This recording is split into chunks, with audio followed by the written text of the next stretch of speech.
So mga kababayan, mga palangga, mga kalangga,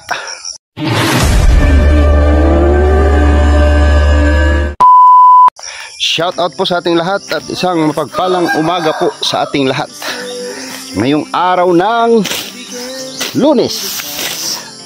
Lunes ba ngayon? Hindi kami nag-iintindi dito ng ng araw, no? Pagka dito ka sa bundok ng Tralala, no? Ano Brad? Domingo. So ayan, so, ngayong umaga po mga kababayan ay nandito tayo sa ating taniman, no? Kasi hinausap ko na yung mga kapatid ko na wag na nilang patrabahuin si Papa at suportahan na lang, no? At kung ano man na magiging produkto dito sa lupa ay bibigyan na lang nila si Papa, no? So andyan naman yung kunting suporta natin, no? Sa abot ng ating makakaya. Si matanda na si Irpat, no? Hindi na siya bagay mag-subsub pa dito sa lupa sa mga tanim para kumita, no?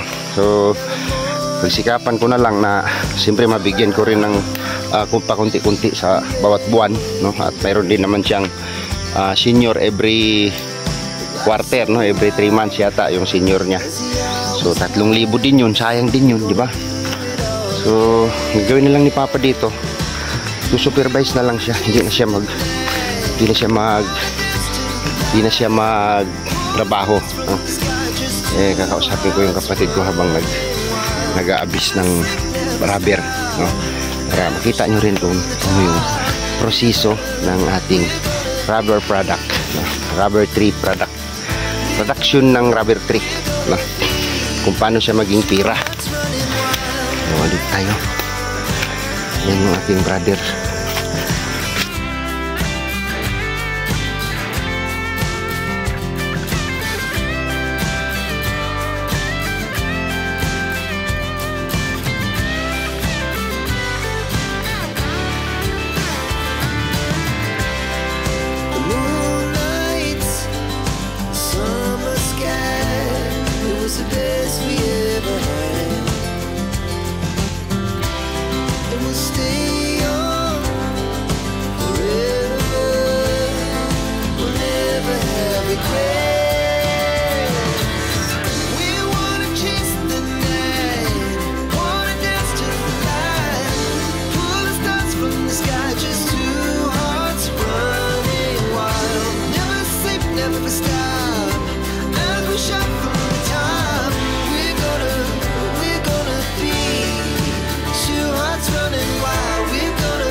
To the city streets, we began to feel the fire.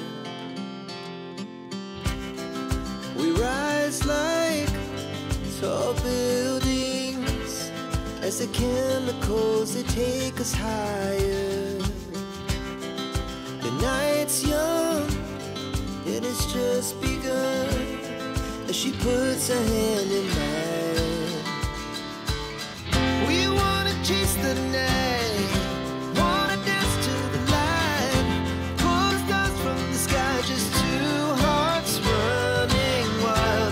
Never sleep, never stop, as we shout from the top. We're gonna be two hearts running wild.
speed to the city. Ganyan pala yan. We began to feel the fire. We rise like tall buildings as the Yung tinatrabaho ng papa ko yan. Dito. Yung mga hinila mo, rubber na yan. Tinuburan.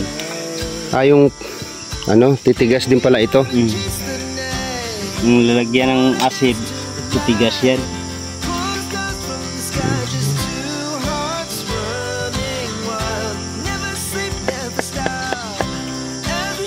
Ayan na.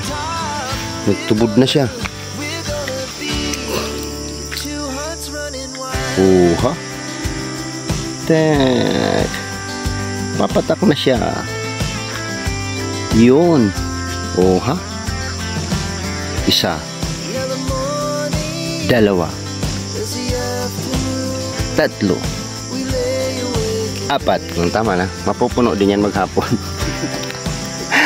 Grabe yung mga birada ni Brad Laling. Ganito po ang product ng rubber tree. Yan po yung puno niya. So ang nagkukuha po nito ay yung produce yung dagta, no? Dagta. Mamaya magpakita tayo ng ano, ng tawag nito, yung product niya. Yung mayara ka na dito nagtiga na? Wala pa? Okay. Nakabinta ka na pala. So ayan po yung mga puno na pinukuhanan, no, ng dagta ng mga ilang puno yan. Yan, ilang hilira yan. Hanggang doon sa taas, no? Papunta doon. Yan. So yan po yung libangan ni Papa dito, pero pinapatigil ko kasi gumagamit tayo ng ano dito, acid, no? Gumagamit tayo ng acid dito mga kababayan. At yung acid po ay hindi po maganda sa kalusugan, no? Lalo na kay Papa, no? Ayan, no? Tumutulo na siya. Bilis, oh. Yan ang produkto ng rubber tree.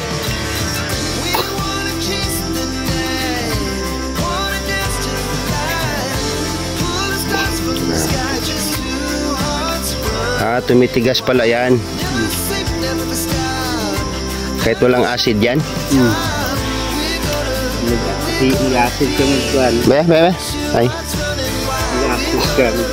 Kuhan eh. Unang tugod niya. Kami ang kuhan ng baho niya. Kapagahi.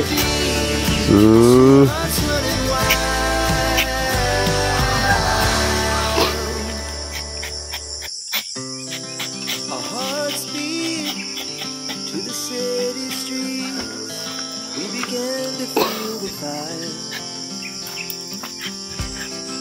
We rise like tall buildings as the chemicals they take us higher. Magkano naman kapag ano, ipon mo dito? Sa kabisan. Oo, isang ano, hindi, pag buwanan yung binta? Buwan. Isang buwan? 100 kilos. Isang buwan. 100 kilos isang buwan? Yung 100 kilos, magkano yon? So mga 4 plus 5,000 ganon. Grabe. Ayan. Kailangan mo siyang i-maintain every other day, or di naman siya pwedeng araw-arawin kasi mamamatay yung puno. Ang tinitira lang talaga dito yung balat, no? Balat. Ito doon. So dito po sa Mindanao, yan po ay literal na hanap buhay o plantasyon ng mga tao, no? Sa parting Davao, Digos, Makilala, Pidapawan, Magpit, hanggang dito sa aming bayan ay yan po ay ang produkto dito. Damo usik brad, oh. Huwag katultol ang iban.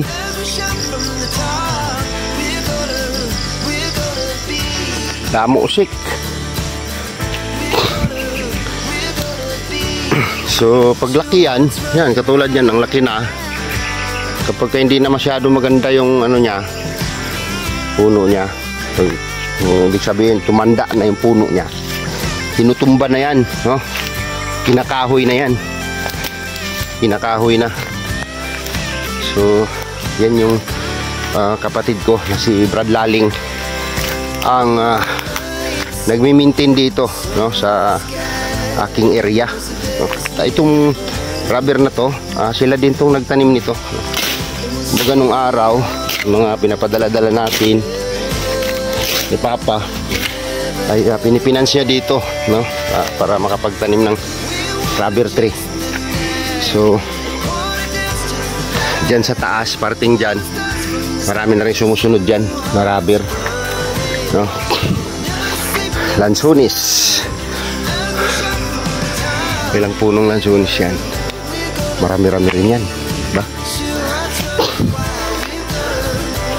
So para hindi na si Papa ang magtrabaho, no, mag-supervise na lang si Papa dito sa mga ano niya, kung sino yung natira dito ng mga anak, o diba? So ayan, dito tayo sa ating kapihan, no? Ito ay kapihan, no? Ang ibig sabihin nito ay ang ating mga kinakaping barako ay dito po sa lupa, no? Galing, ayan, no? Yung bunga niya, yan, bunga ng kape, ito, yan, hinog na siya, diba? So hinog na, ang dami, kailangan nating pagtiyagaan, no? Ito po ay tuwing umaga, no? Tuwing umaga punta ka dito, pitas ka dito, ayan. Ito po ay kape, no? Hindi ko alam kung anong variety ng kape na to, hanggang taas yan doon, no? Daming bunga yan, yan. So ang nangyayari, parang nahuhulog lang dito sa lupa kasi parang hindi nila hina-harvest, no? Walang nagtsatsagang mag-harvest dito ng kape. Ayan, no? Tingnan nyo, oh.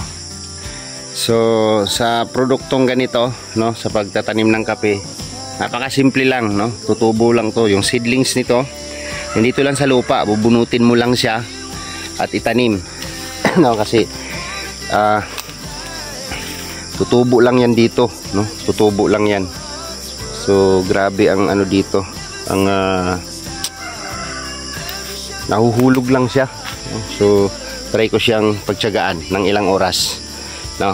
So pakita ko lang sa inyo to na marami siyang bunga, no? Pero magta-try ako 1 hour lang, 1 hour, no? Harvesting ko siya ng dahan-dahan, no? Kape. Biruin nyo po mga kababayan, ang kilo po ng powder ngayon na kaping barako is sa palengke, no, pag sa market ka na bibili, pumapatak po siya ng 400, no, ang isang kilo. Kasi bumili ako ng 1/4 nung nakaraan, 1/4 is 100 pesos. So ibig sabihin ang kalahati 200. So 400 ang isang kilo. Ano na 'yon? Titimplahin mo na lang, no? Powder na siya. So ngayon napakadali po ang proseso nito para magkaroon ka nito.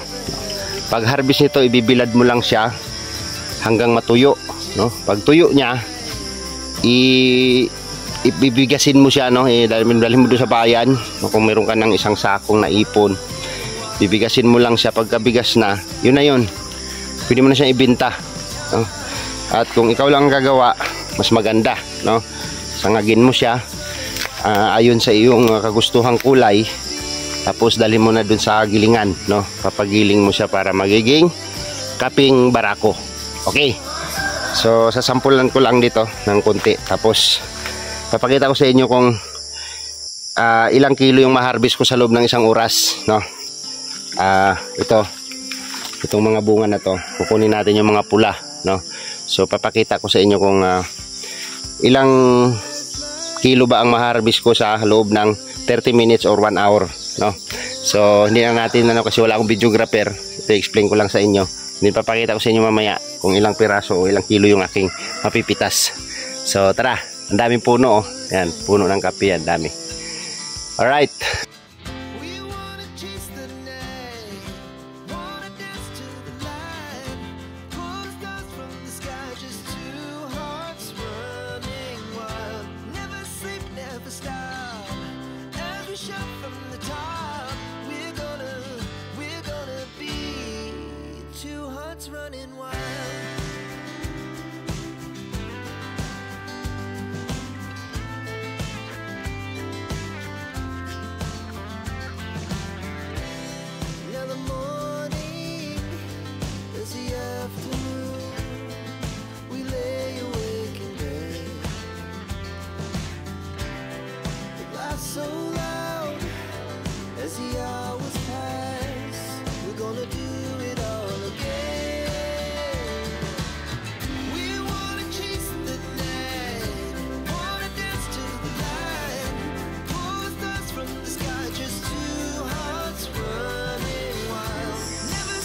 So ayan, ang daming bunga, grabe.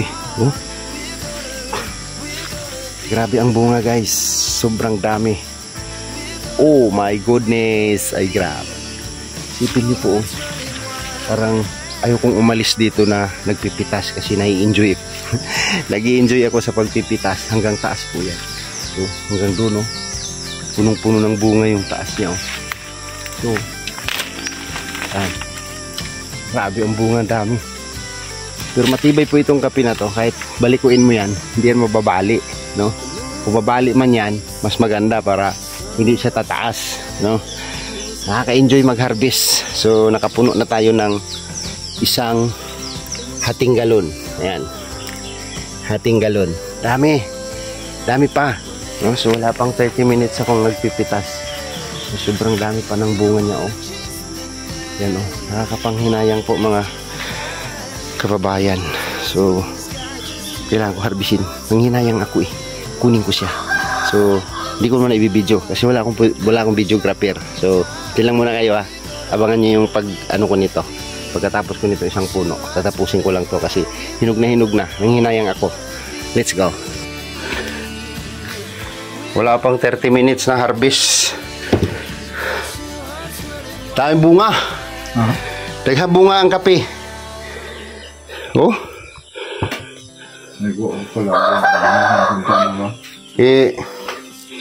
Hinga na laling harbison niya daw. Sayang niya, oh. Lapit daw ni 300 ang kilo ani. Lugas. So, ayun po. Mga kababayan, di ba? So, ganito po 'yan, no? Ang process nito ganito. Pakita ko sa inyo, ha. Ganito ere. Ito po ang proseso niyan. No. Itong kape, ibibilad natin ito yang araw, no, hanggang matuyo 'yan. Yan, no. Hanggang mangitim 'yan. No.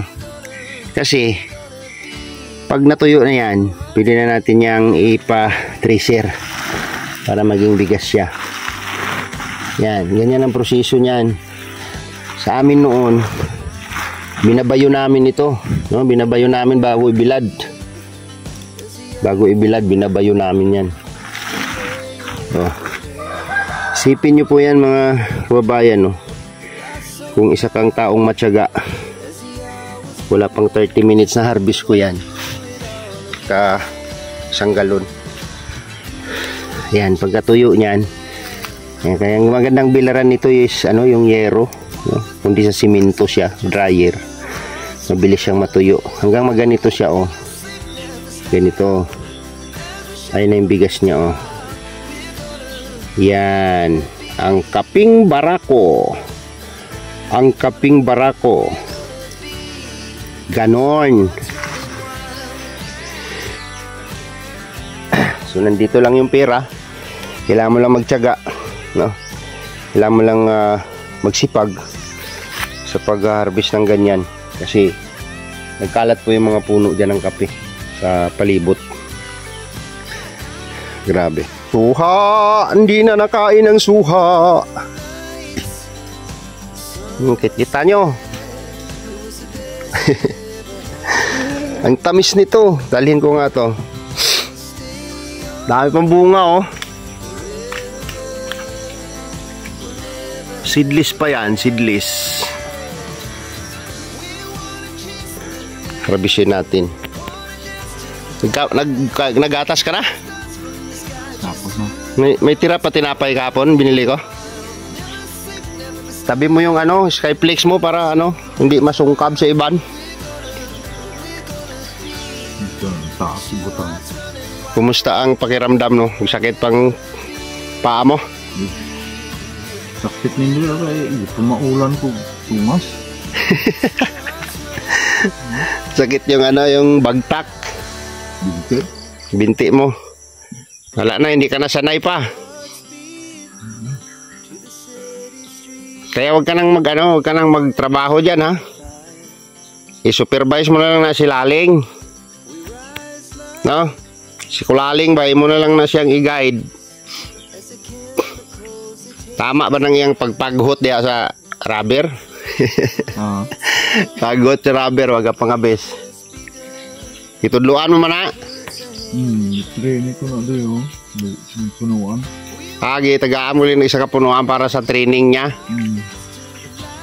Pwerte si Brad Laling. Awas man ang iba, wala man gagi sa latayan. Basa ang kwan, lawas. Basa ang lawas. Laing nila mag-ngabis ng kaulan-ulan. Pwede na, mapang. Sayang lang kung abdan kag ulan na. Sayang nga yun. Maglugaw. Grabe. Kaya si Papa hindi na pwede magtrabaho. Mag-seminar magkukang matapinya na niyo. Seminaran gid. Para Sino, palit kag kuan. Tapping knife. Areo, practice kaya wala mo ni gutubod. Tapping knife. Sumalawak pa yan dyan. Kinanglan pa ba Hanggang ng dito. seminar nga. mabayaran na tanan akong hollow block. Pagbasan ko ng mga pagkatao. Di na ni pwede isprehan kay galutaw ng bato. Hindi na kang mag-anad yung spray kay daot ni yuta siguro sa patay og sagbot. Kunaon na daw. Sugod na po.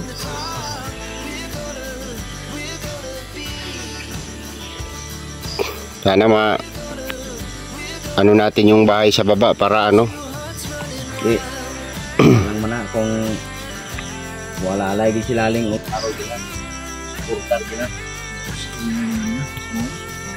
Pero ayan nyo, baka may awa ang Diyos, magkaroon tayo or may darating na blessing sa atin, matapos din natin yung bahay na yan, no? Sa dahan-dahan, no? Sa dahan-dahan. So salamat sa inyong panunood. Siyempre kung ganito lang ang steady, no, angat pa yung views natin dito, makakapag ano tayo laan ng budget, no, pakunti-kunti. So sa pamamagitan ng pagpapanood po ninyo at pag-share ng aking mga upload video, no. So ito po ay napakalaking part po ng aking charity work, no, kasi papa ko po yan. Kailangan ko po yung mapatigayon ba, no, kung sa Bisaya pa, mapatigayon. Kasi siguro gagawin na lang namin ito, nandito man yung kapatid ko si Brad Laling. Siya yung magmi-maintain dito sa lahat ng tanim, at yan si Brad Tata, naghihintay din yun sa kanya yung mga rubber na posbong dyan, yan, nakalaan po yan sa kanya. Kasi hindi ko po sila pinapakialaman dito kasi kahit sa akin nakapangalan nito, lahat ng produkto dito sa kanila, no, yun yung pinakaano ko, tulong ko sa kanila. Kailangan lang nilang sipagan, kailangan lang nilang magsipag kasi dito sa bundok, no, buhay na buhay ka dito, katulad nitong kalamansi, guys. Ang daming bunga, walang nag-harvest, no? Nahihinog lang siya, ayun, no? Nahihinog lang siya sa puno. So walang nag-harvest, nahulog lang siya. So kung pagtsagain mo to, kahit mura lang yan, pera rin yan, no? Yung kape napakamahal ang kilo, di ba? Kung ako lang dito, no? So ako lang siguro dito na ako titira, hindi ako mapakali araw-araw, no? Kukunin ko yung dapat na mapakinabangan na makakapag-produce ng pera para sa pang-araw-araw. So, di ba? Ang laking bagay. So, ayan. Thank you so much po sa inyong lahat, mga kababayan, no, sa suporta po ninyo, no? Lalo na po sa ating maglangga, no, sa Rosel community. Ayan, shout out po sa inyong lahat. Salamat sa inyong suporta. Ay Roel of Malalag and Rizal Morales Vlog. So, see you next vlog, mga kababayan, at mahaba na masyado yung video, no? Hanggang dito na lang muna yung aking vlog at kita-kits tayo next vlog, mga kababayan, mga kalangga. So, sa susunod, ilang araw na lang, babalik na ako ng diet. So, kailangan ko lang na ma-program lahat dito, no, ang dapat gawin para sa kanila, sa mga kapatid ko. So, bye-bye po and God bless sa ating lahat, mga kababayan. Ingat po tayong lahat.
Iwasan mo yung tamis pa nga.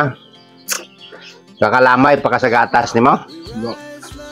Iwasan mo na yung matamis kasi yung sugar. Mataas yung sugar mo.